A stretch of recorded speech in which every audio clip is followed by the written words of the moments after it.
So, welcome to Learning Gaia Talks. I'm Pavel Luksha. Alexander Laszlo is my co-host of this talk series, and we are here to discuss how humans learn in cities, with the planet, for Gaia and with Gaia, and how can we awaken the potential of our planet, Gaia, to learn together for the evolution, and it probably has been learning for evolution for many, many millennia, so millions of years, billions of years. But with ascent of humans, I think it's sort of becoming a next stage of that learning with humans as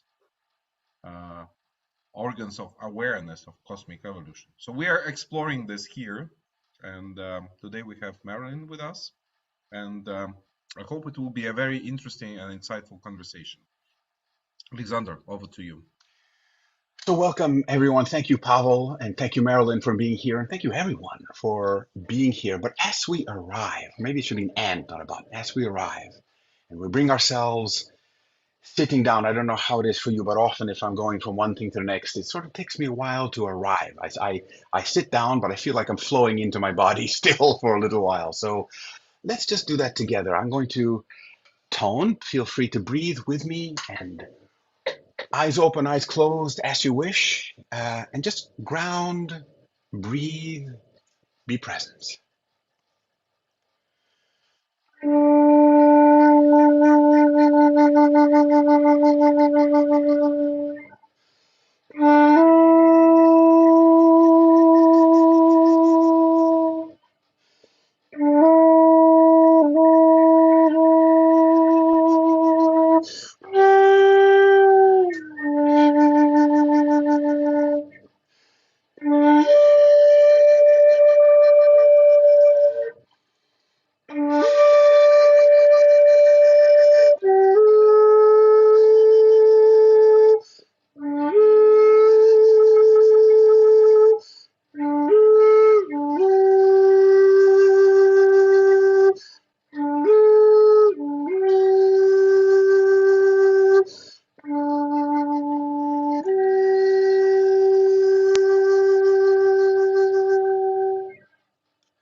Ashe, welcome to the first Learning Gaia talk of 2024.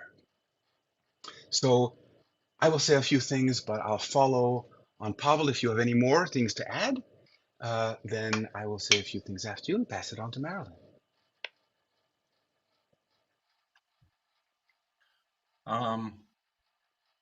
Yes, I'm really deeply inspired by this first talk because Marilyn was actually the person that inspired the naming of this series. And your words, Marilyn, that come from James Lovelock, this inspiration that cities are reflective organs of Gaia, really went deep into my mind, and I feel that recognizing how we can, maybe cities are partially that, but they can awaken to that potential.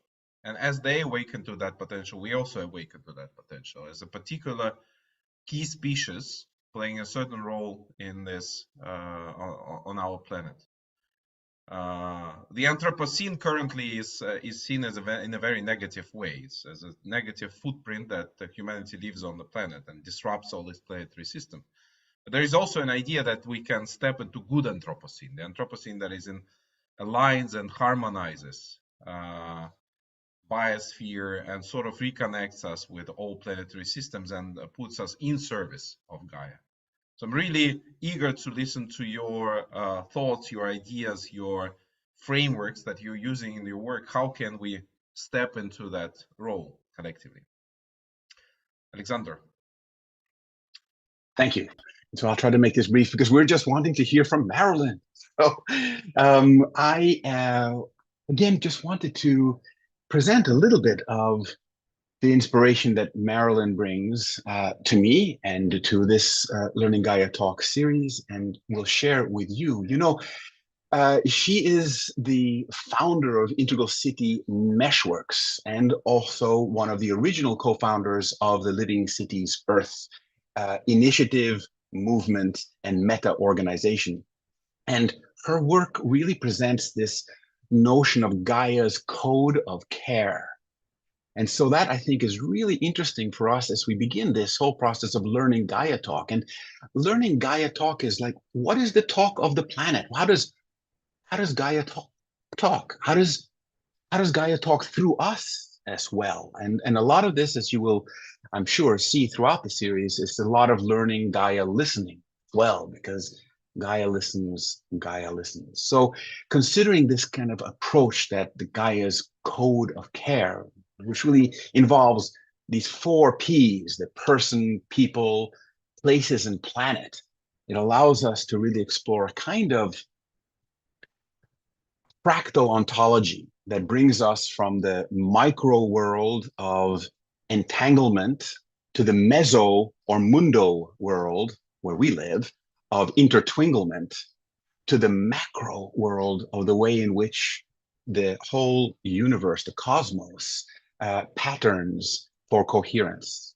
So, but enough of this pre-mumble. Let me pass it now to you, Marilyn. Thank you very much again for being with us. Thank you, Alexander, and thank you, Pavel. What you say about me inspires me too, and it reminds me of the times that I was asked to look at the city. You know, I've had several encounters in my life with what I would call the still small voice. And when I was sort of nudged to have a look at the city, I said, well, I don't do cities. My husband's an engineer. He builds cities, you know, I work with people.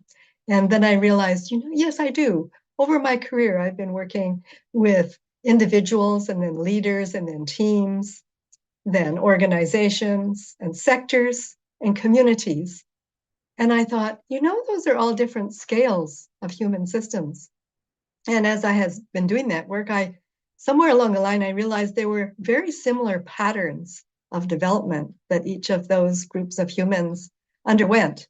And it really helped me to know how to work with them. And so I thought, well, you know, if I could look at the city as if it were a complex, adaptive human system, then maybe I could do that in the still small voices.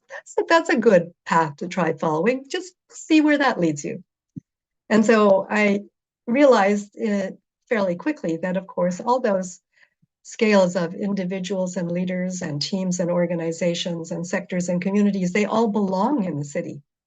As Alexander pointed to the fractalness of these patterns, then I started to think about, well, how is the city itself a fractal? Because I had also been thinking about humans as fractals of the planet. What would happen if I thought of the city as a fractal of the planet? And then I was opened up to the possibility of realizing that the city was not only complex and adaptive, but living. It's an ecology. And this then invited me to think about perhaps there are other species that might help us to consider what is the impact and the value of a city.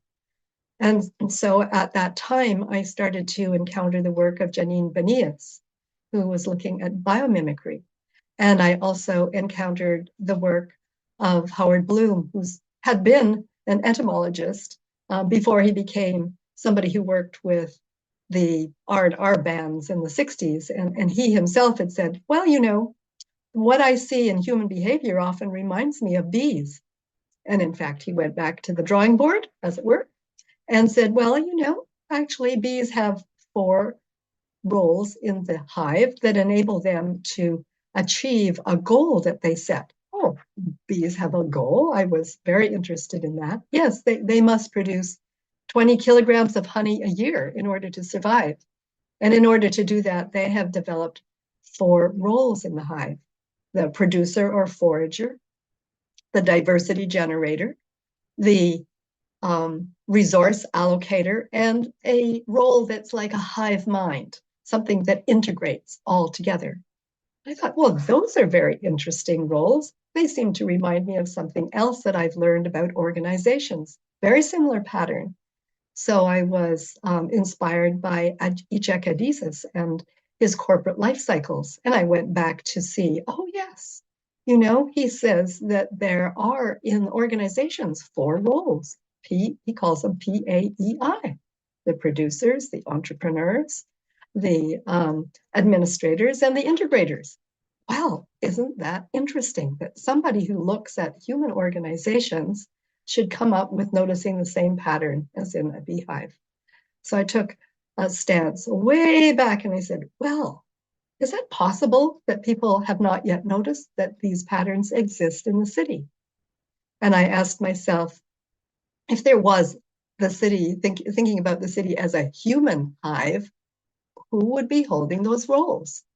I thought, maybe they're not just roles, maybe they're voices.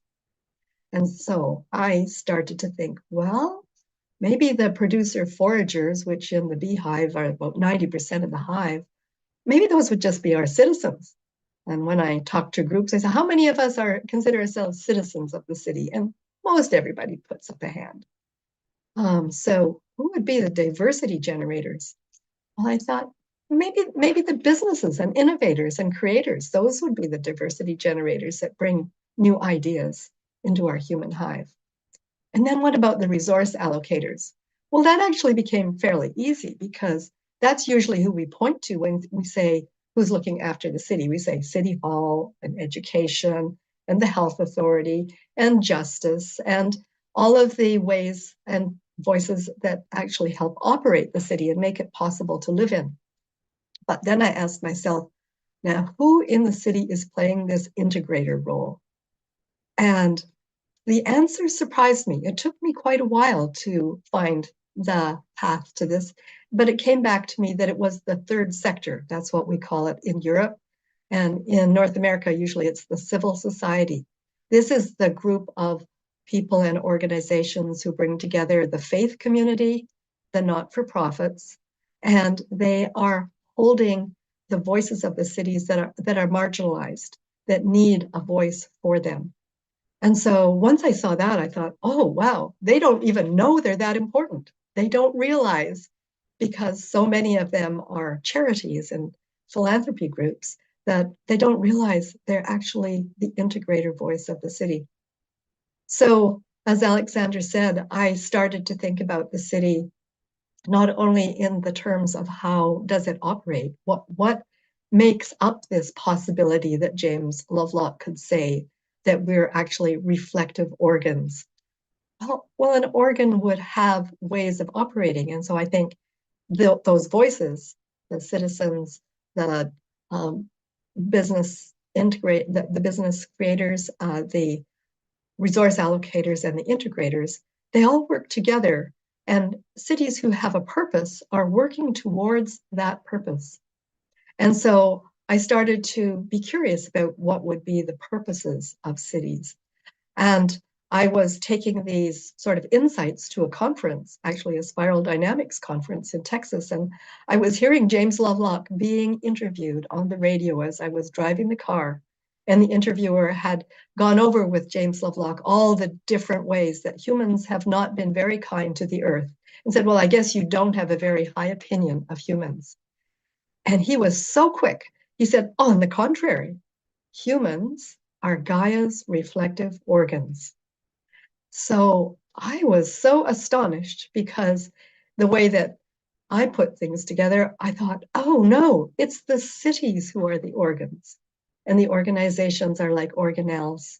And the individuals are like the cells in those organs. So again, we had the fractals of the cells and the organelles and the organ. And so the organ then was really contributing to a whole organism, the earth.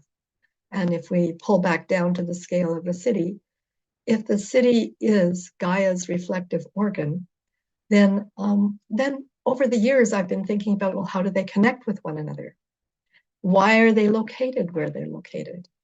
And I've come to sort of listen to many impulses from the still small voice, and she has shown me that there are ways that we can map out this way of thinking about cities and their contributions to Gaia. Many of you may know the integral map of the way of thinking about things from 4 perspectives. So there's the ontology that Alexander pointed to think of the city as having persons, people, places, and planet as being part of the contribution. And that became fairly quickly, I would say, a form of language for Gaia. I started to think about it as a code, a language code, and that Gaia speaks in terms of the person, the individual, the self, and the people, the others, and the places, and the whole planet. And I started to see, oh, this is just like an integral map. And I started then to realize this integral map is very fractal. So it works with individuals, it works with organizations, it works with communities, it works with cities.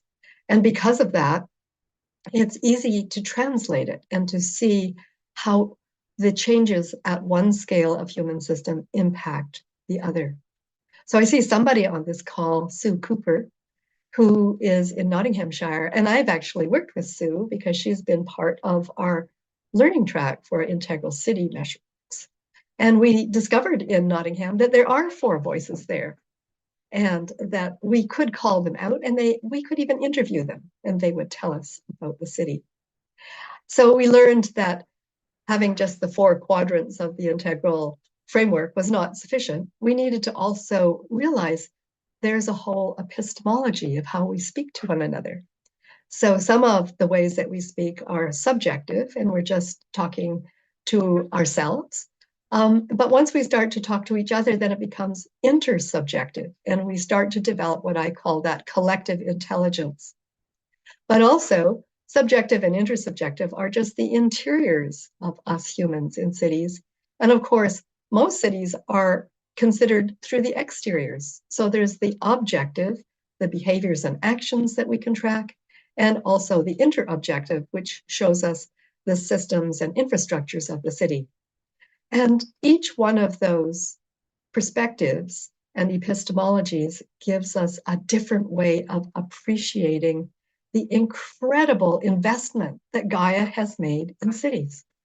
So if she was creating a reflective organ that would help her become conscious, and then she would want that organ to be conscious of itself, then she's done quite a wonderful job, I think, because the Gaia Code of Care, these maps that not only disclose the different ontologies and epistemologies, but also, as Alexander indicated, we can see that individuals are part of many organizations. So there's many hats that we wear that are both a micro, when we're looking at ourselves individually, and meso, as we're looking at all of the different organizations that we belong to. Could be our families, could be our neighborhoods, could be our workplaces, and then the macro scale of the city itself. So we developed a way of shape-shifting the maps that we had started with and realizing there were integral maps. There was this holarchy of different nested organizations.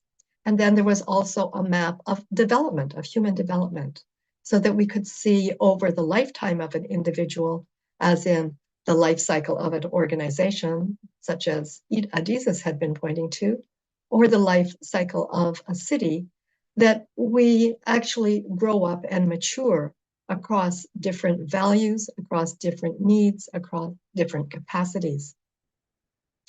I'll say a couple of more things about the maps that shape-shifted themselves to reveal them, that the ways that they interact with cities. And that the 4th map we came up with was about organizations themselves, because many people think organizations are just one way of people working together. But in fact, there are many different shapes of organizations. And we have now had enough evolution of cities that they all coexist together. So we could say even, first of all, the family hearth is one of the basic shapes of an organization. And then when we expand that into a clan, that becomes a little bit more complex.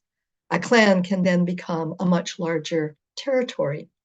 And that itself can then become a bureaucracy with the capacities to manage all of the resources in that area, in that city. And then we invented things like the Industrial Revolution and our entrepreneurship capacities in the city. And so we developed much more, we would call them entrepreneurial hierarchies than we had developed in our bureaucracies. And then finally, we started to say, well, we need to look after people too. So we developed the capacities that are really our civil society. When we got there in human development and organizational frames, we actually sat back and said, you know, those are all very important, but we often ignore one another. And we have to realize through a systems lens that all of these different forms of organizations and mapping, they all belong to a system that is flowing through the city, which is made up of multiple systems. So we have holes within holes within holes. And that took me to the very last map of the city, which in fact was embedded in all of them from the very beginning. And that was this map of spirituality. So when I started to think about spirituality in the city, I realized that there was both an involutionary way of the source of all things coming into the realization, the manifestation of the city, and there was also an evolutionary path that really tracks our individuals, our organizations, our ways of being together. And so it took me right back in this way of thinking about spirituality as both being involutionary and evolutionary, manifesting beauty, truth, and goodness within the city. Those are another way of framing the capacities and the values of the city. And to see that what we experience in the city is not just what is in the gross realms of the objective and interobjective life, but actually moves into intersubjective and subjective realms and into the subtle ways of being able to notice the energies that Gaia has invested in the city, the energies that we could actually see are breathing in and out in a never-ending flow that we exchange with one another. I could go on and on, but the story of Marilyn is actually the progressive discovery of these different ways that Gaia has actually embedded her beauty, truth, and goodness in humans and in human cities. And I found ways that we can actually use this very practically in research, action research, and in working and living together so that we can optimize the gifts that Gaia has given us. And in turn, I think she is now calling back from us. So as we find in working with, I think, Gaia and the cosmos, that this flow of energy, this flow of spirit is never ending. And, you know, I'm thinking back to that interview. I think that there are many afflictions that we are not considering in our relationship with Gaia that need now our attention of care that is not just starting and focused on ourselves, but let's start and focus on the planet herself. If we cared for Gaia, then how would we make our decisions about places? If we really cared for Gaia, how would we make our decisions about organizations? If we really cared for Gaia, how would we make our own personal everyday decisions? So I guess those questions are some that I would put out now and maybe go back to Alexander and Pavel and anybody who would like to interact from the audience. Thank you so much. Pavel, you want to go? Yes. Thank you, Marilyn, for giving this perspective. And it really captured my imagination when I started to see these layers of organization and seeing humans as cells of these reflective organs of Gaia's body. An incredibly beautiful image to me.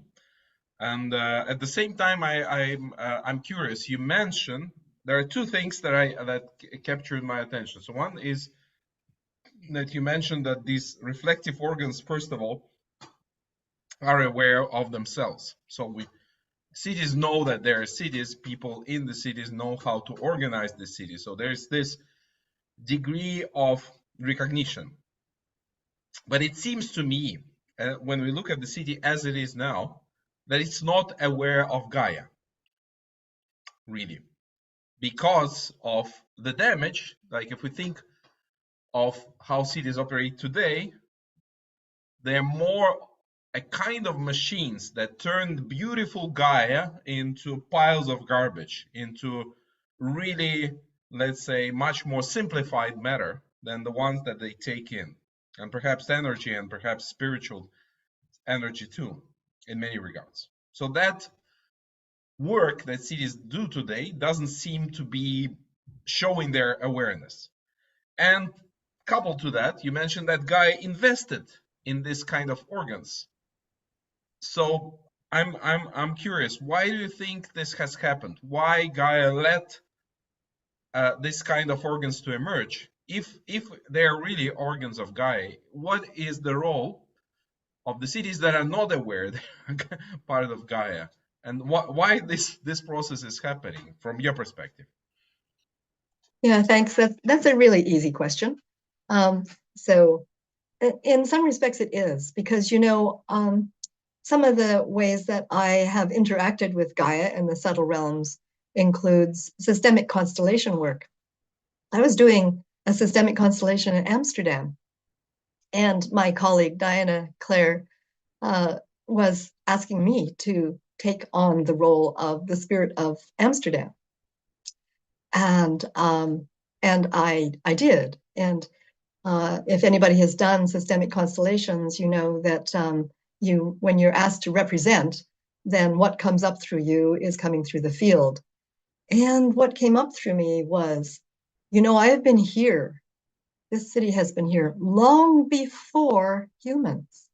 Oh, so there were many other aspects of that very complex constellation that I didn't remember all the details, but that I never forgot, because it came up in a very embodied way. And so when I had time to think about this afterwards, what I realized is that, in fact, cities are located in general at very places on the earth where all of the resources bubble up. We're right on the edge of some of the most dangerous places to live, because we're near volcanoes, we're near earthquakes, we're near bodies of water. And why? Because as humans evolved, it became the source of the greatest number of resources that we needed in order to be able to live not just as families, but as we grew into larger and larger groups. So these resources were available. However, when we were living very close in the more traditional, in what we would often now these days call indigenous forms of living, we respected these resources. We were thankful and grateful for them, and we lived in, I would say, very regenerative relationships with them. But as we grew our complex capacities of bureaucracies and organizations that could focus only on production, we lost our relationship with where those actual resources were coming from, and thinking that they would be there endlessly, and that all we had to do was really extract them and use them, and not pay any attention to how they would need to be recycled. So as a reflective organ, it appears that Gaia gave us free will. So our free will has meant that we've had agency to make decisions within very maybe too small a scale of context. And so we lost our relationship with the planet herself, and did not realize what our ancestors had realized, was that we needed not only to be grateful for the resources that fed and clothed and accommodated us, but that we also needed to understand how all of these resources are naturally regenerative. They naturally go through living life cycles. And any species that leaves the kinds of things that you're talking about, the pollution and the real evidence of a lack of respect for the source of our life, is actually going to come face to face with exactly where we are in a set of polycrises on Earth that are basically showing us that we've made a number of very immature decisions, I would say, and decisions that we need to be able to change, both our ways of being in the cities and changing the cities themselves. Our cities are probably, the large ones have really totally outgrown their natural context, and we need to resize them, rethink them, replan them, yeah, and move many of the populations into other smaller locations. I have some more radical thoughts about that, but in response to your question, a short answer I would say is that we concentrated on place making in cities and forgot about place caring. And you can't have a city without both. You need both place caring and place making. Right, Marilyn, thank you. You know, this is radical thoughts, but beautiful and so needed. This place making, place caring, and it was just bringing up for me this notion of place being. And indeed, the place being is being the place. And I think as you were speaking, you were bringing up for me this idea that in times past, the beingness, the interbeingness was a simple interbeingness. It was, I don't mean simplistic by any means, but it was a way of an integral expression of the land in which we lived. And then as we became very sapiens, oh, so wise and so smart, we manipulated technology and found out how to move mountains and buildings, and we forgot a bit about that integral engagement. And now there's an iteration. It's not a recursion. It's not bringing us back to the same spot of this representation and beingness with the planet, the interbeing, but there's now a way of, in Spanish, it would be tomar conciencia. It's taking consciousness in a way. It's being aware now in a conscious way that we are Gaia, that we are this interbeing. And then it's a wonderful learning path. I mean, this is where the work that University for the Planet is doing, which, as you know, is also co-hosting this talk series, this Learning Gaia talk, and together with Living Cities.Earth. And it is learning how to do this dance again, or to be danced, as I like to say. It's about the flow, but not being so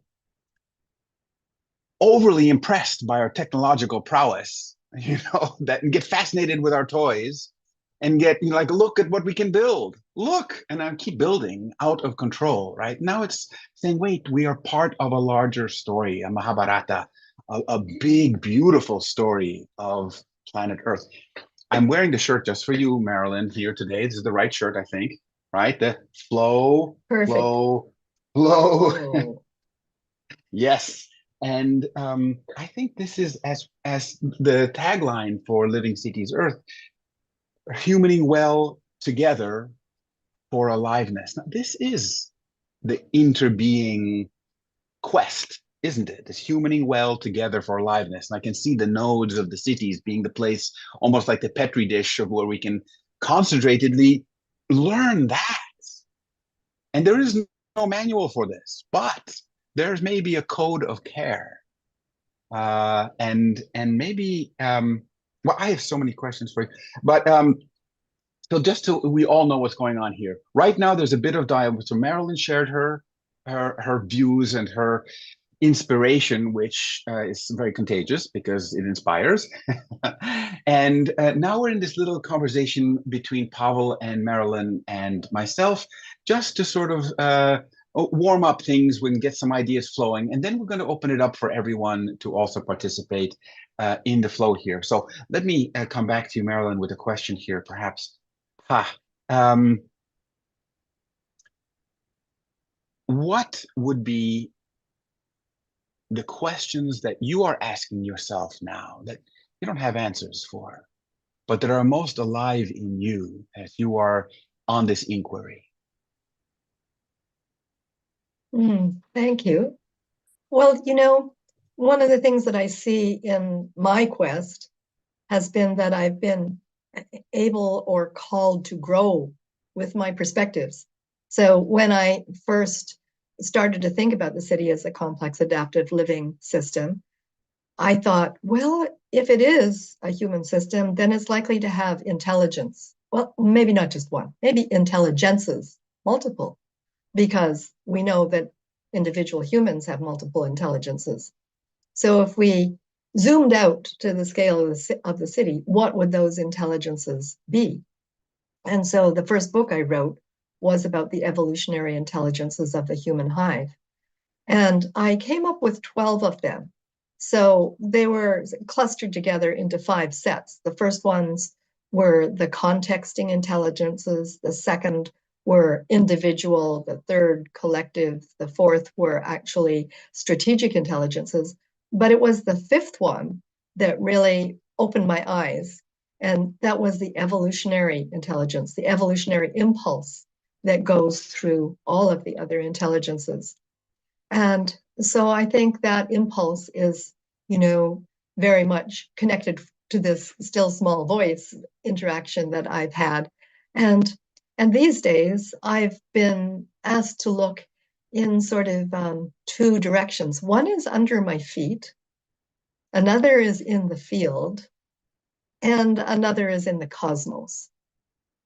So the questions I have is, we know that living systems now are not just the plants and horticulture, but the whole mycelial web that is mostly not seen, but underpins most of life on Earth and enables actually biology and many other aspects of living systems to actually function.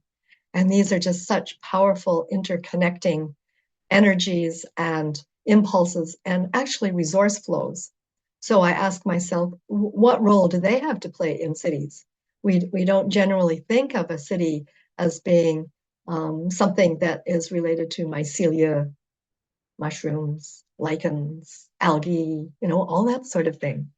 And at the same time, I'm thinking, for a long time, I've thought that a city had a morphic field. So Rupert Sheldrake has written much about morphic fields for many different species. But I've always thought that this is where the experience of the cities actually was like an Akashic record. Like a certain person that has written a book about the Akashic record. And the Akashic record of the city would hold not only all its generative outputs, but also those things that are traumatic and dark. And I've wondered, how do we heal those? So those questions of healing and wondering if there's a connection between the morphic field and the city.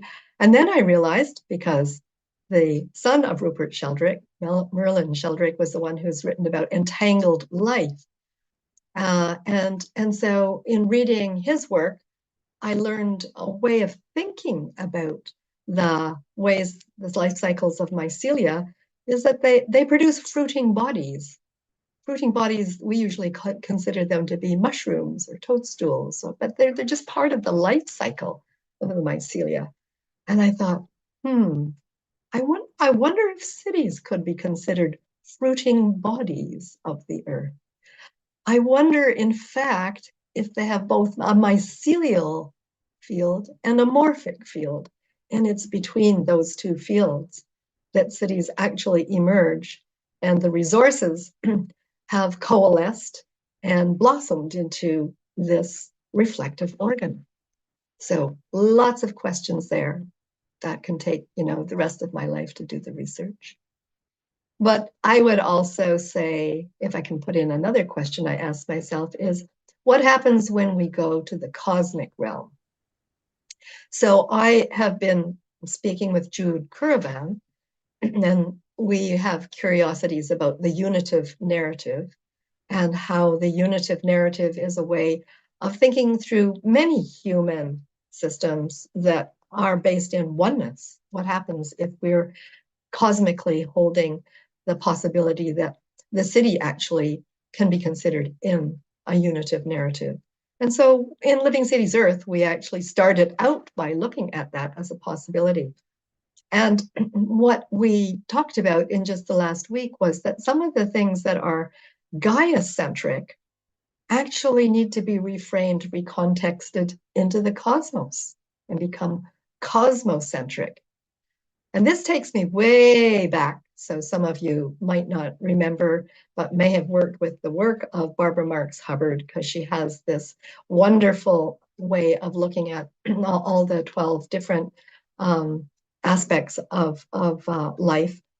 And one of the people as a futurist who first influenced me was Barbara Marx Hubbard, who said, I don't know why us people on Earth are so worried about not having enough of this, that, or the other thing, because everything we may be short of is in abundance in the universe. And so once I start to think about the cosmic realms and the Gaia life and come down to the smallest microcosmic, it's just this wonderful flow of fractal intelligence that I feel is all the ancestors that we don't fully appreciate that might actually have the wisdom to help us come into a state of unity. Wow, thank you so much. Pavel, pass it to you now. Thank you. And maybe one more question from me, and perhaps one more question from Alexander before we open up to our audience and engage everyone. Thank you, Marilyn, for expanding our perspective from, let's say, the Gaia focus to cosmic perspective. And I'm also thinking about this this word that Alexander used when he was talking about the technological dimension of human civilization, saying like we humans play with our toys. And the cosmic perspective right now is manifested in this idea of not only perhaps the spiritual dimension, but also the idea that we can become a kind of space species and move beyond one planet and become, as some people express, multiplanetary species with our presence and potentially cities in the next 100 years on Mars and Moon. So that can be or can not be, and some people will argue that it's not possible, but that vision is there. Can be one of the directions where we manifest this cosmic dimension of cities. So I'm curious, can we also see this process, the process where we were damaging Gaia, as a necessary component for the next stage of Gaia evolution? So a kind of intentional work with some, let's say, creation of some polarities in a way that need to be healed to really move to the next level. Right now we see this opposition between the realm of technology and the realm of nature, life. Would you say that cities can become a place where such healing can occur, and healing for sake of that modern, maybe even more than Gaia located cosmic evolution? So what's your thought on this? Yeah, I think that's a really good question, because having followed some of the advocates of moving off Earth for a while, I thought, really, we have to grow up as a species, and wherever we go, there we will be. So until we know how to respect each other in our differences, until we can solve the conflicts that we've created between each other, and it's between each other we then inflict it. on Gaia. So every bomb that's falling in all these wars that we're living through now, they're not just destroying people and a property, which are really, terrible, and they're actually injuring Gaia herself.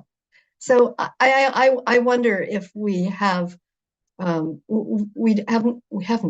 my opinion, taken the responsibility for the life that we have been given, and that we've been given this earth as the best and most benign place. This is where we've evolved to learn these lessons. And I do think the lessons have to be learned here to be able to actually be of service to the cosmos and not just try and take our extractive attitudes off planet. I don't think that's going to work. Why not? Okay, no, that's yes. Okay, good. Yeah, absolutely. Thank you. We need to like learn and listen and pay attention. And this is part of what you call growing up, although I'm not sure if we can't lose the childlike component for sure.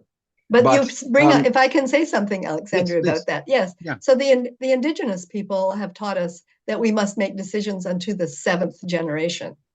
So there really should be a child component to every decision. And this is, one of the intelligences that I recognized from the first book was to say that there has to be a living intelligence. We have to be able to appreciate the value of the life cycles. And those are all intertwined or intertwingled in our cities. And once we try and understand the cosmos beyond Earth and miss the cycles that everything is going through, then I think that we're going to never get in touch with the message on your T-shirt. We're not going to be in the flow. Right.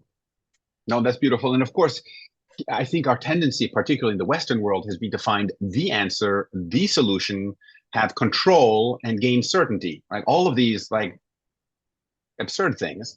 Whereas really learning the flow is not only the multiple intelligences, but the poly intelligence, the multiple dimensions of intelligence that you're talking about here. And if we're talking about a poly crisis, we better have poly intelligence to engage with these things. But healing, and you brought this up a bit about the way in which through that mycelial framing, as well as through the akashic or morphic, the creating that not just resonance but consonance that brings in the pulse of life, that reflects and curates and nurtures and stewards. Yeah, and it was making me think a little bit of one of our the people who were very much involved, who passed away recently, with Gail Taylor, very involved with the Living Cities.Earth.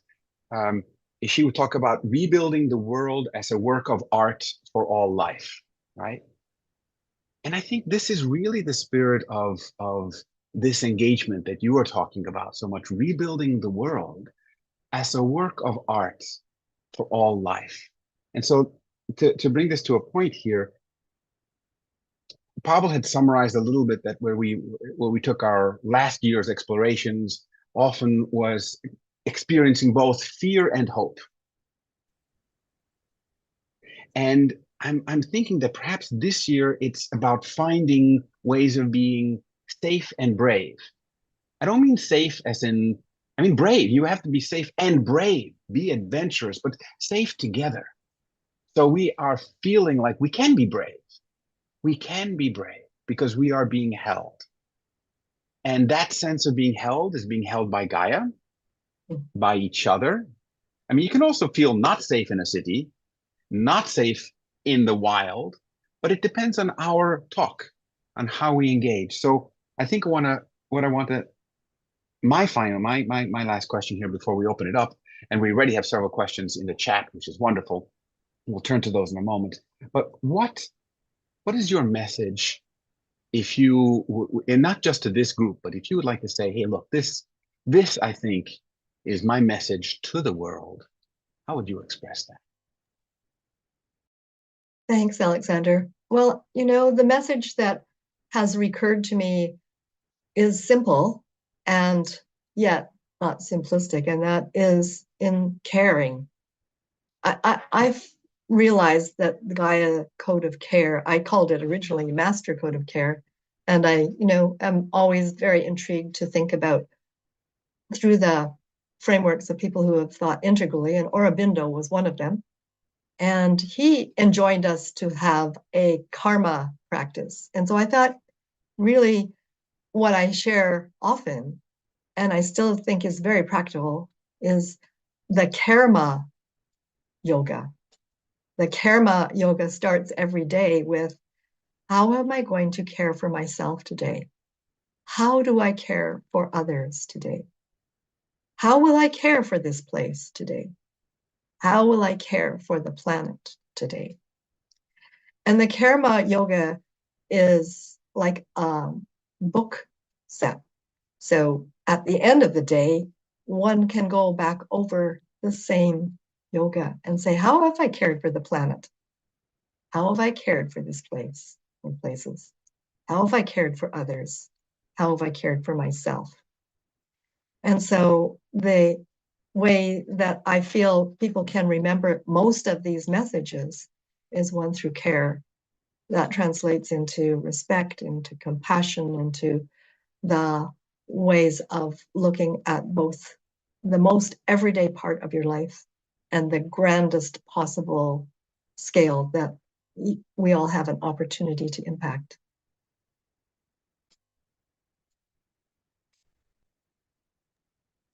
Mm.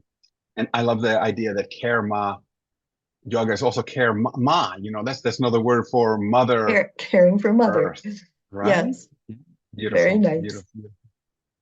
Right. Well, Pavel, would you like to take some questions? You can take one, I can take another, and we can share these with Marilyn. And then we of course also will unmute and people have a chance to raise their hand and share your reflections and interact with Marilyn.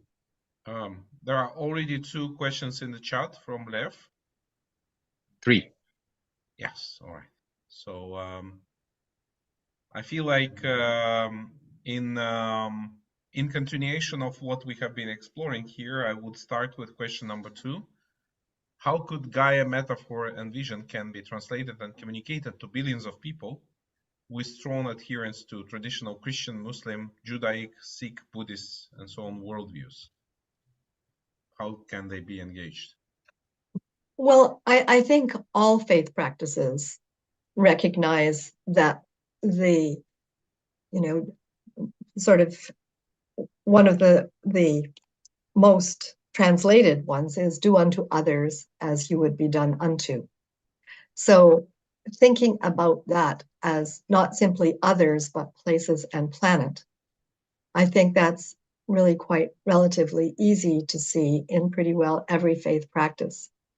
And I think that, we're at a place in time where it's not simply somebody speaking from the pulpit who can bring this message to practitioners, to congregations, to people. And I wouldn't discount that either. I'd say continue the pulpit.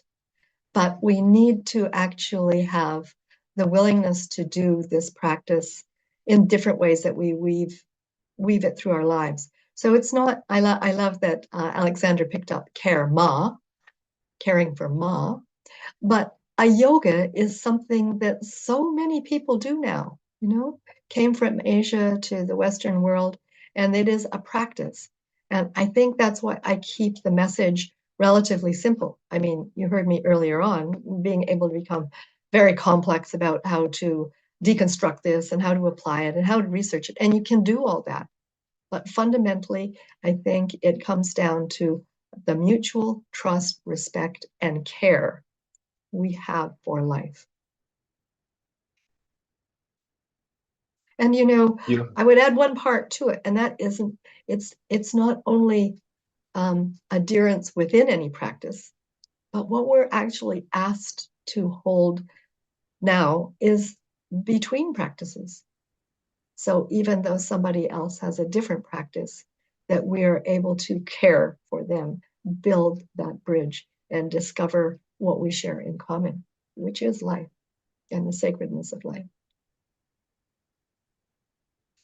Beautiful, Marilyn. And this is really, it's learning Gaia talk.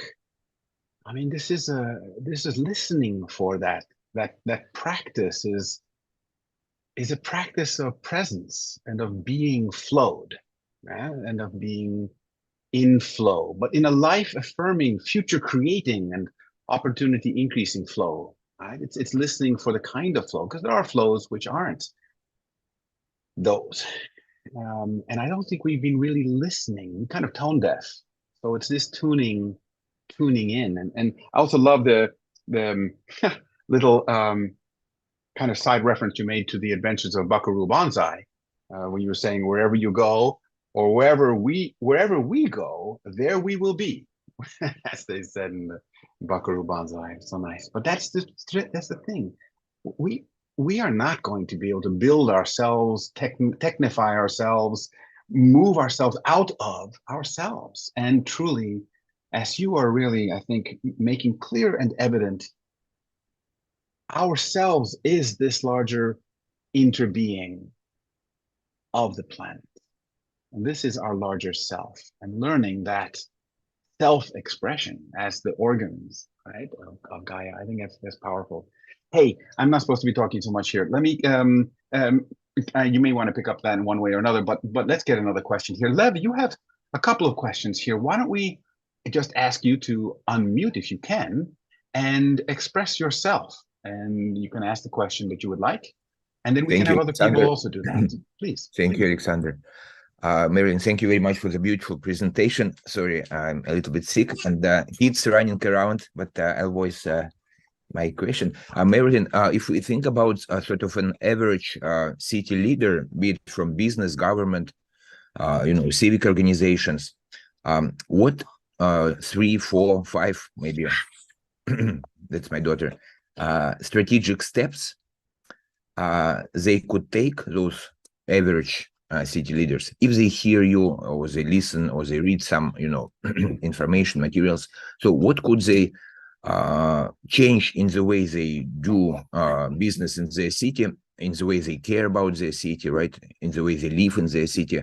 So 3, 5 specific strategic steps they could take within their city environment to move towards a more sort of happy, healthy, thriving, flourishing, and regenerative future for all. Thank you very much.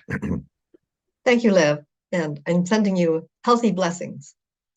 So actually answering your question, I just need to go and look at the screen again and see Sue Cooper, who is a leader in Nottinghamshire, and that her colleague Cindy Cower is also here. And I know that they're undertaking something now that really involves working with the 4 voices of the city. So Sue has worked with me long enough to have had this experience and discovered who those voices are that represent the citizens, that represent the entrepreneurs, and the innovators, that represent the people who are actually operating the cities as resource allocators, and also the third sector. So what happens when you bring people around the table from those different perspectives is you get a whole system in the room. And I think that's what city leaders need these days. They, one of the challenges that we face with most of our electoral systems, even in our democracies, or probably especially in our democracies, is that it's often just the first past the post, and that person might be elected with a minority of the votes of the population. And so we don't even have a representation of what the whole system would really like if it was given the chance to have the voice.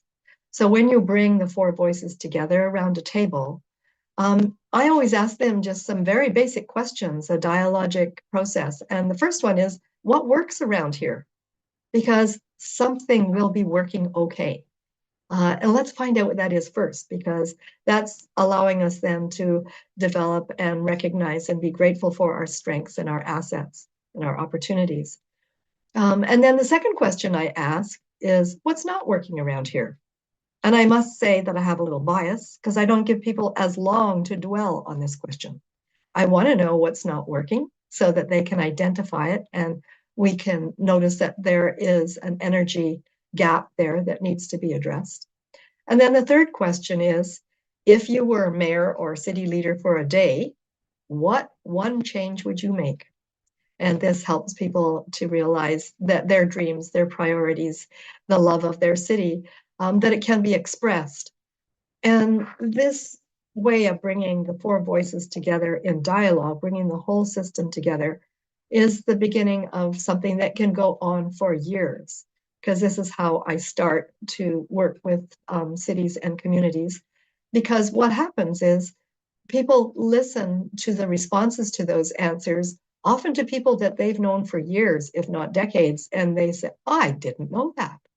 So each of the people is actually coming from what matters to them, and everyone else is also listening to them. So we get the point that Alexander was making is not just that we have the opportunity to voice, but we also have to practice listening. So I think that that's, I know, a place to start, bringing the four voices together, finding out what works, what isn't working, and what could be the dreams of people. And then we can bring them into the possibility of working together and developing a process over time so that we can look for what I call an early win. It could be something like when I worked in the States with a small city, it was a walking path that went through the whole city, but it hadn't been built yet. So it required all those four voices to get together and figure out how to do it. In Nottinghamshire, if I may speak of, Sue works with an organization. If she speaks later, she can identify it, but it's with children.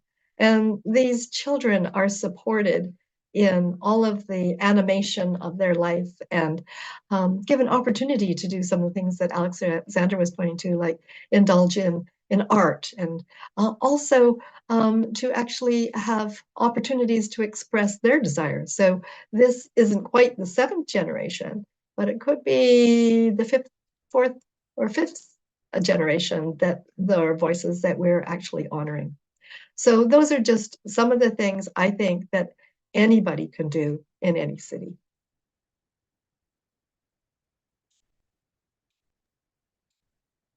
Yuri, you have a question that you might like to share? Yes. No, I was just hi. So I writing about if you know of situations or where cities or towns have been using theater and arts to bring these voices of Gaia into the conversation between those stakeholders. If you know of, I've been working on a process towards this goal and wondering what's already out there. Yeah, mostly thinking about how do we bring the voices, I would say plurality of Gaia into the conversation on policy making regarding environment, but not just environment, just life. Those are great questions, Yuri, and thank you for bringing the theater in. You know, here I live at Eco Village Findhorn, and there's a wonderful theater director and producer and actor, Laura Passetti, and she has created something called Eco Theater. I don't know if you've encountered it before, but the way that she works with Eco Theater kind of, I think, resonates really strongly with what my suggestions were about the questions to ask the four voices, because she invites people to basically write their own scripts. And she will discover what the theme is that we want to explore. And people then come up with the passions of what they want to speak to in that. And they're extraordinary productions that really come up with, I think, reveal archetypal understandings of life, no matter whether it's how our community is not managing conflict well, or another one was how our community actually lost its way, forgot the purpose of the community. And so when people are not given a prescribed script, they bring their own passions into it. So I think this is really highly a way of enlivening the community, and especially in an eco-village, which is smaller than a city, then pretty well everyone can participate in that. But you asked about, you know, other policy setting. So after I work with the four voices of the city to start with and ask those framing questions that I referred to. Then I would ask them, what are the themes that we want to work on? And usually put 2 or 3 together. So we could put the environment and health together. We could put the economy and community together. We could put education and health together, or any combination of those, because most cities are really working with the similar themes from one city to another. And the opportunity to give people the chance to say, well, this one is the most important conversation for us to start with. I then usually invite a group who are the leaders around those topics, and I'm looking always across. The leaders are the people who you would not have as your usual suspects. Look for lots of diversity amongst them. And then after the leaders, we would do processes that would bring the whole community together, the citizens, and then finally bring in the policymakers. And one of the questions I've learned to ask the policymakers, because they're usually carrying the whole burden of making change in the city, is first of all to respect them, and secondly to ask them, what would it take to support you to help this change to happen? And they're usually so astonished that anyone thinks about supporting them that sometimes it takes a while for them to be able to answer. But when we bring the leaders, the citizens, and the policymakers together around these themes, then we actually map out a way for a city to move forward in a way that comes from the energy of the people in the city, the system in the city, and has the energy to make the change. Because that's the key I'm always looking for. Where is the energy? We need to know where the energy is to make the change.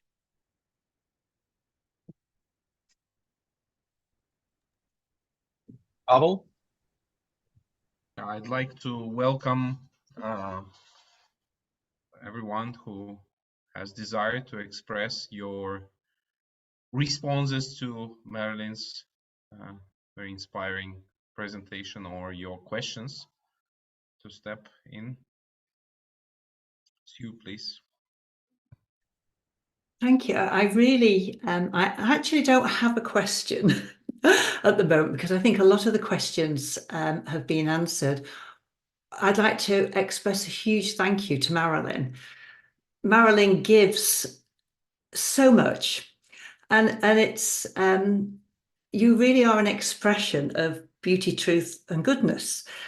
It comes so deep from within that it's so inspiring that when I met you and you came to stay with me, and we galloped around the city and the county, and then went to different places, that inspiration of the energy that comes from deep within you is so special. And recording this, and thank you, Alexander and Pavel as well, for recording this, because as Cindy, who's also on the call here, and I are working in Nottingham with Living Cities.Earth, with the inner key research questions, it's and to be able to hold this conversation as a recording to share with people, say, well, what is this really about? And for it to come from source, because it kind of gets diluted as I express, you know, you must hear what Marilyn has to say, and I can't have you living with me all the time, even though I'd love to. This is really a very beautiful way of enabling more voices to be inspired to join together. So just briefly, what we're doing in Nottingham at the moment is we're working with Living Cities.Earth and Marina and Marilyn, looking at the science, the research, as well as the art. So we have a situation where there's going to be a play put on at our local playhouse, 750-seater. It's a story that is a difficult story. It's about a death. It's a true story, and it's about how one young man moved into gangs, into what he calls the toxic masculine, and a death took place through one punch. So it's 21 performances in May. Now, we've been able to, this young gentleman, Jacob Dunn, is working with us to create talking circles, because he said, if only when I was a young lad, aged 11, I would not have had to get into gangs to protect myself, because that's the only way I knew. How can I and we together, as activists and change makers, compassionate change makers, bring people together in circle? So within this play, for these 21 performances, there will be a talking circle. There'll be a talking circle outside the playhouse. And this beautiful work of Living Cities.Earth and the Inner Key research, where how can we become more engaged as voices? How can we feel we can be deeply heard and listened to and not be fixed, and be curious and be childlike? How can we come together with this, fill in the questionnaire to see where the needs are of the community, and then suggest changes in a systematic way, which is very beautiful and very non-threatening. So we are doing this. And again, I want to give huge gratitude, because it's not so easy to go out as an individual and say, I think that we could make changes in our community. But when you're backed up by these beautiful thought leaders and change makers, and this research questionnaire, and coming together as people in community. I'm not doing this by myself, I'm doing it with Cindy and another beautiful friend. We can really make a difference. So I just wanted to express it's happening, and it's happening because of the work. So thank you. Thank you, Sue. That's really beautiful. And thank you for bringing in the work of Inner Key. So Marina Demchenko, who's also a co-founder of our Living Cities.Earth, she and I discovered how much the work that I've done through Integral City and that she has done through her work with Inner Key work so beautifully together. And as Sue has just referred to, it means, oh, and there's Marina on the screen under her name is Living Cities.Earth. She's the personification of Living Cities.Earth. But her survey really allows the values and needs in subjective and intersubjective terms to be revealed. And so the invisible city becomes visible through this questionnaire. Thank you, Sue. Thank you so much. Really touched my heart. Marina, as we've been talking about you, is there anything you would like to add? I would only like to say thank you for you, Pavel, for Alexander, for this wonderful idea of learning Gaia Talks, and of course, Marilyn and all participants for your time, for your attention, and for this wisdom which we co-create together today. Thank you, Marina. Thank you. So look, we have about 15 minutes left, and we can move gently towards sort of. I like to think of moving to cloud 9. So now we're up and we're looking down and say, what come on this? What have we gotten here? What's emerged? In the process, though, I want to make sure if Gien or Shay would like to share anything, by all means. Otherwise, we will move towards that. And Cindy, of course, you too. But somehow Sue was expressing both of you, so I didn't want to. I don't want to assume that you're fully expressed. Please, Shay, you're unmuted. Thank you, Marilyn. Very wonderful and beautiful to listen to you, and I feel very inspired, particularly to be reminded of the aliveness of everything on the planet. All of the materials, all of the buildings, all of it is expressions of the resources of the earth and of Gaia, and that all of it has its own intelligence in expression in some way. And I really feel that in my body and feel delighted to be reminded of that. And I particularly loved what you said about the concentration of the resources.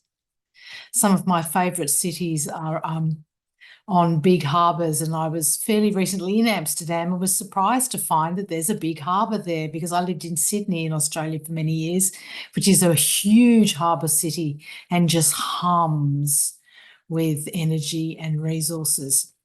But I was also thinking, just very quickly, when you were talking about mycelium and fruiting bodies, there's a theory too that trees evolved as a fruiting body of mycelium. And I like to think of people as fruiting bodies of the mycelial of our ancestral webs, and think about the temporality of individuality, and wonder if we can stretch our understanding of time and temporality back into ancestral resources and connections. We didn't just inherit the trauma and the difficulty, but we've also inherited skills and wisdom and depth and connection, and then futuring that mycelium ancestral webbing to generations to come. I think the temporal aspect of living together and humaning is really important. I was just inspired to think about that when you were talking about mycelium. And thank you for your work. Thank you, Shay. Yes, time is really very much part of the conversations I've been in around the unitive narrative and the cosmic centric view of life and reality, and the different ways of relating to time. And so the whole quantum perspective that takes it out of the chronological linear perspective, the whole experience of non-locality. So all of these have been in conversations, and I think for me relate to how cities and time can be.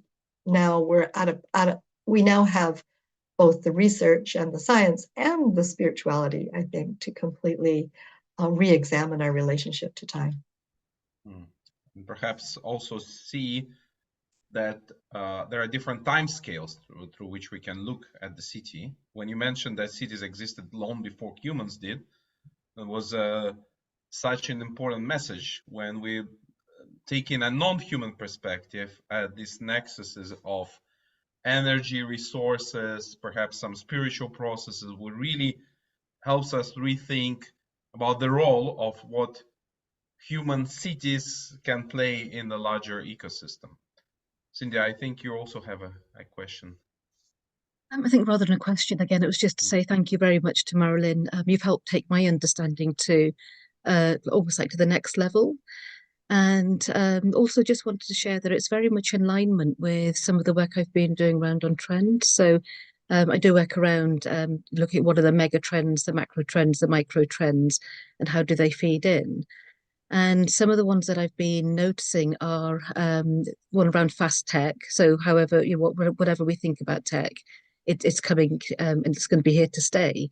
So it's about the ethics and how do we use it. Another one is environmental sustainability. So that includes things like sustainability, the circular economy, the climate change. So that's something people are becoming really quite engrossed with. But for me, the most powerful one is around people power.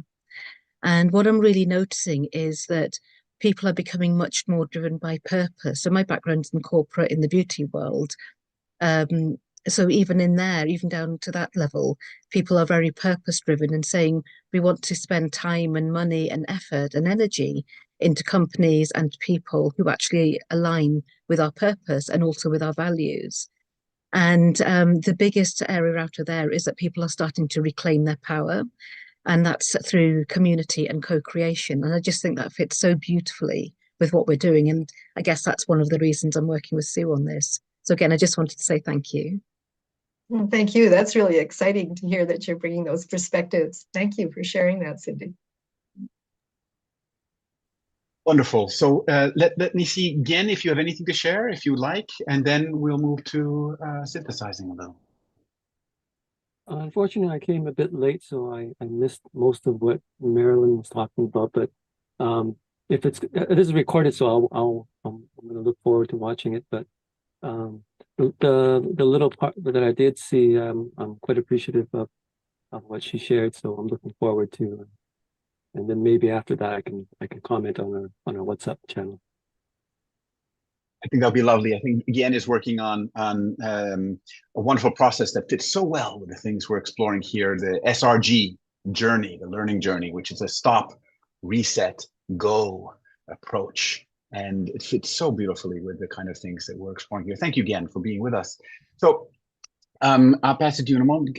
Pavel, let me just say that, yeah, and Cindy, what you were just sharing also about really connects with what Sue was saying. Not surprisingly, right? Yes. That this community engagement, right? You know, none of us is as smart as all of us, right? And we don't. You know, and this is the what Pavel, you were also talking about in reference to Marilyn's expression that the cities were here long before humans were. This is this deeper intelligence. When we start to remember, bring membership back into, remember the fact that we are all connected and interdependent. This mycelial, we're just floating bodies of what is truly this original web.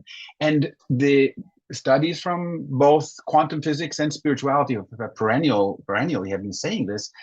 And we understand that there is this deep connection, these invisible lines that we make visible through the kind of explorations that you were leading us on, Marilyn. So I was just thinking that moving from fear and hope as the kind of zeitgeist, you know, the spirit of the moment, we're in fear and hope. It's kind of like almost alternating hot and cold in the moment we're living in. It's a very individual holding, like, oh my gosh, I'm both in fear and hope for the future. But to move to being safe and brave requires being in community.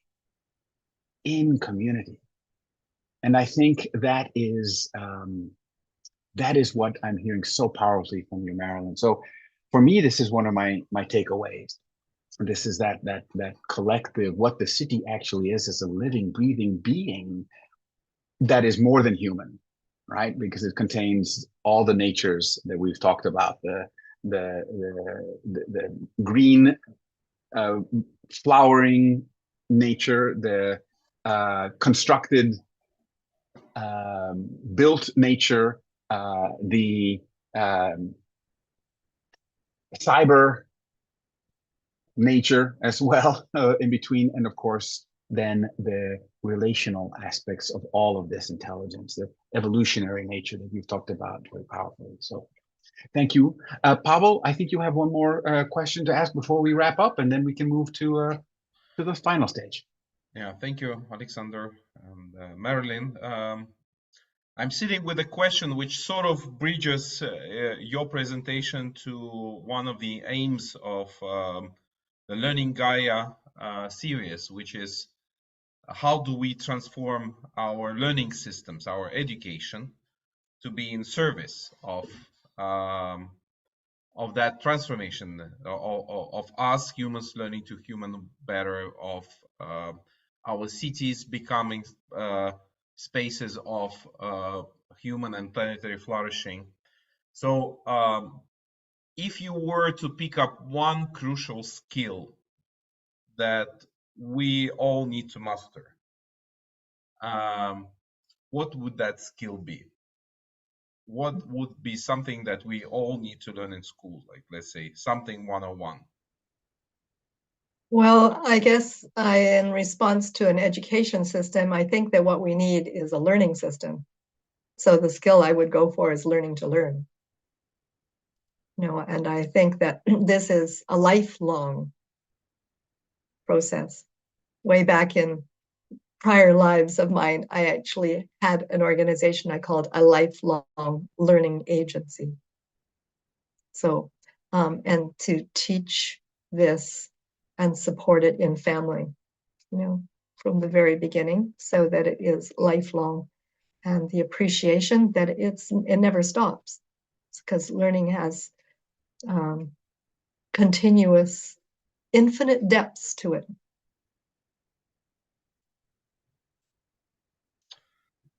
And an opportunity to learn with all life, perhaps.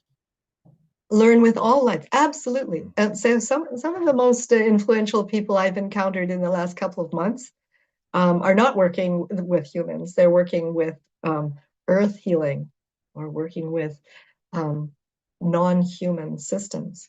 And they can actually show us and teach us how to learn from them, with them, even as them. Yeah. Thank you, Marilyn. And I think it's a very beautiful opening to our series in 2024 and to the whole year. The year where we can explore many of the topics that you highlight. The topics of reconnecting with Gaia, seeing our life and collective lives as a journey into cosmic evolution. And I'm really curious how many of the threads that you have shown us today will unpack through the, reveal themselves through the next meetings in the series. Alexander. Yeah, I mean, there's a code here, isn't there? I mean, this is the karma yoga code. I'm mixing some of the things, Marilyn, but I think this is where we are, and this is that learning, that dance. But you know, it's the learning that is not the memorizing, the sitting, the like. Okay, let me. It's the learning of a beingness. It's this sensing, and then the knowing that comes not from here, but from that place where it feels right. It feels yummy, delicious, aesthetically also well flowering, let's say. Yeah, and so I think that's very beautiful. And you know, as Sue was also saying, you know, trying to get out and do these things individually, it's hard. But when we can do this, not trying to emulate anyone, because I think otherwise we'll all try to emulate you, Marilyn, and then we don't want to have just those little, you know, clones. We want to actually be that unity and diversity, and where there is not the monolithic unity or the diversity with fragmentation, but without fragmentation. This is that interbeing, that deliciousness of that.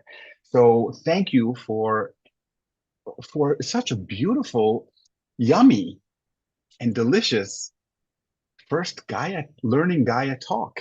You know, we're going to have, this is the first series. We're looking at it first in a series. We're looking at this every month. And one of the speakers who are coming up, we haven't yet quite programmed, but we've had already talks with Shay. And Shay will be one of our Learning Gaia talk interlocutors, talkers, speaker, listeners. So we are going forward with this in a beautiful way now that you've launched us so wonderfully, Marilyn. Thank you again.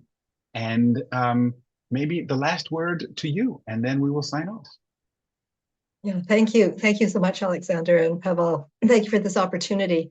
You know, when you asked me what would be the skill that I would focus on, and I named learning, it seems really trite and maybe too simple, but you know, this is related to the listening. It's related to being curious. And I noticed that Alexander put in the chat about the lifelong ways to live and be curious. And that is what I actually wove into my second book, a similar way. For every chapter, I put in what I called activator impact questions. And for deep, the questions are, how will my mindsets about the city change? For thinking about wide, in what ways will our city relationships change? In thinking about clear questions, I would ask, how do my city behaviors change? And thinking about high questions, how do our city systems change? So deep, wide, clear, and high curiosity is what I bless us all with today, through Karma Yoga, of course. Well, maybe we can all unmute and just say thank you and wave goodbye, and we'll see you next time. Thank you, Marilyn. Thank you, everybody. Thank you. Thank you so much. Thank you. It's an honor and a delight. Thank you. Thank you. Bye. Bye-bye then. Bye-bye. Thank you. Bye-bye.